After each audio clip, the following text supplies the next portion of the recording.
এটা হচ্ছে ড্রাগন। এখনও ওর বাবার সাথে ড্রাগনে উঠবে, অনেক বায়না করতেছে। তো এই যে রাইটে উঠছে, এখন চালু দিয়ে ফেলছে, এটা এই যে ঘুরতেছে। ও আর ওর বাবা এখানে উঠছে।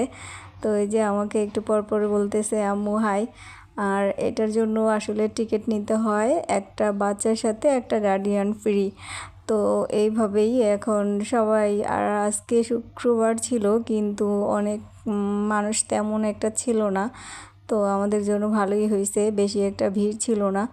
তো অনেক সুন্দর, 4-5-6 বার মনে হয় এটা ঘুরতে থাকে।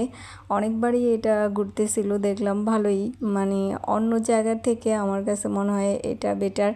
অনেক সময় নিয়ে ঘুরছে, তো বাচ্চারা এনজয় করতে পারছে। তো এখানে বাচ্চা না, শুধু এখানে বড়রাও উঠছে। বাচ্চাদের সাথে গার্ডিয়ান থাকতে হয়, না হলে বাচ্চারা ভয় পাবে। নেক্সট ভিডিওতে আপনাদেরকে আরও অনেক কিছু দেখাবো।